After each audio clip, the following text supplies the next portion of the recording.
We've all got two wolves in us, a good one and a bad one, and they both want to eat. The best I can tell, we just got to feed that good one a little more than the other one. Happiness is an emotional response to an outcome. If I win, I will be happy. If I don't, I won't. It's an if-then, cause and effect, quid pro quo standard that we cannot sustain because we immediately raise it every time we attain it. You see, happiness demands a certain outcome. It is result reliant. And I say if happiness is what you're after, then you're going to be let down frequently and you're going to be unhappy much of your time. Joy, though, joy is a different thing. It's something else. Joy is not a choice. It's not a response to some result. It's a constant. Joy is the feeling that we have from doing what we are fashioned to do, no matter the outcome. Now, personally, as an actor, I started enjoying my work and literally being more happy when I stopped trying to make the daily labor a means to a certain end. For example, I need this film to be a box office success. I need my performance to be acknowledged. I need the respect of my peers. All those are reasonable aspirations, but the truth is, as soon as the work, the daily making of the movie, the doing of the deed became the reward in itself for me, I got more box office, more accolades and respect than I ever had before. See, joy is always in process. It's under construction. It is in constant approach, alive and well in the doing of what we're fashioned to do and enjoying it. Now, the easiest way to dissect success is through gratitude. Giving thanks for that which we do have, for what is working. Appreciating the simple things we sometimes take for granted. We give thanks for these things, and that gratitude reciprocates, creating more to be thankful for. It's really simple, and it works. Now, I'm not saying be in denial of your failures. No. We can learn from them too, but only if we look at them constructively, as a means to reveal what we are good at, what we can get better at, what we do succeed at. All right, life's a verb. We try our best, we don't always do our best.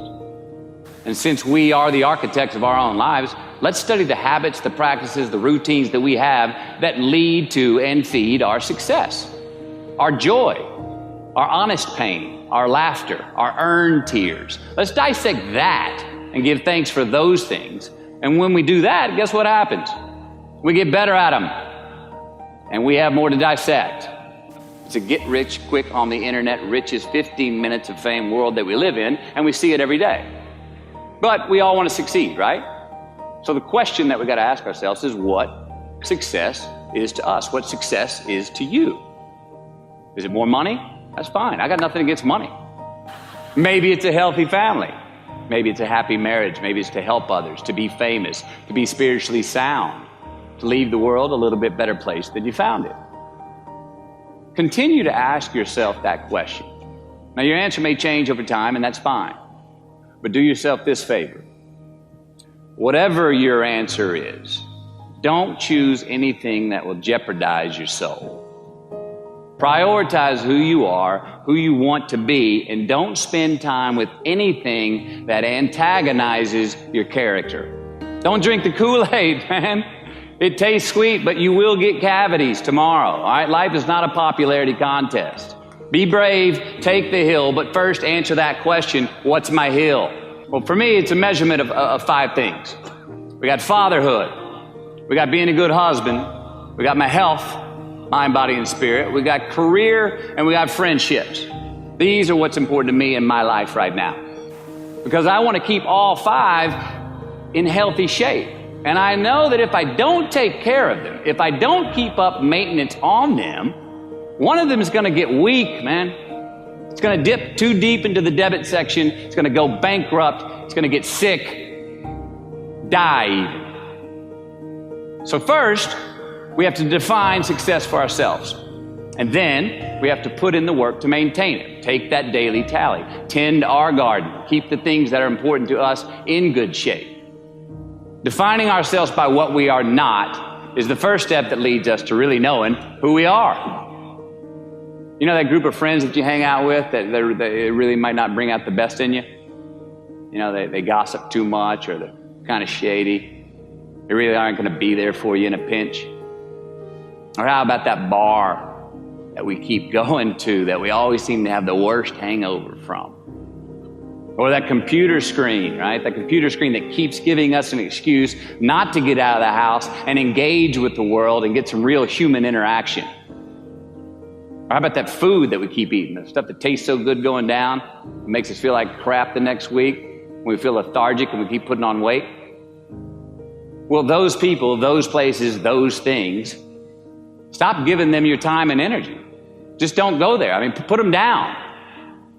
And when you do this, when you do put them down, when you quit going there, and you quit giving them your time, you inadvertently find yourself spending more time and in more places that are healthy for you, that bring you more joy. Why? Because you just eliminated the who's, the where's, the what's, and the when's that were keeping you from your identity. Like, trust me, too many options, I promise you this, too many options will make a tyrant of us all. All right, so get rid of the excess, the wasted time. Decrease your options. If you do this, you will have accidentally, almost innocently, put in front of you what is important to you by process of elimination. Knowing who we are is hard. It's hard. So give yourself a break. Eliminate who you are not first, and you're going to find yourself where you need to be. Make voluntary obligations. I'm talking about the ones that we make with ourselves, with our God, with our own consciousness. I'm talking about the you versus you obligations. We have to have them. Now again, these are not societal laws and expectations that we acknowledge and endow for anyone other than ourselves. These are faith-based obligations that we make on our own. These are not the lowered insurance rates for a good driving record.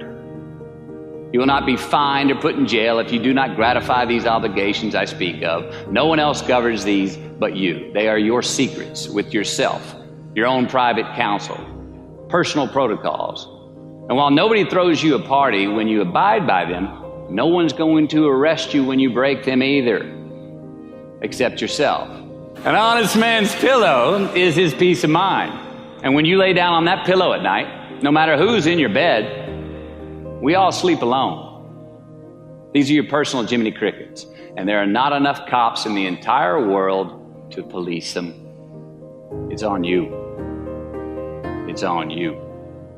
We do our best when our destinations are beyond the measurement, when our reach continually exceeds our grasp, and when we have immortal finish lines.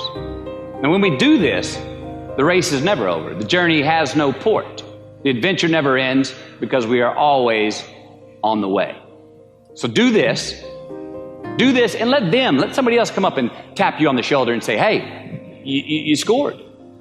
Let them run up and tap you on the shoulder and say, man, you won. Let them come tell you, you can go home now. Let them say, I love you too. Let them say, thank you. Take the lid off the man-made roofs that we put above ourselves and always play like an underdog.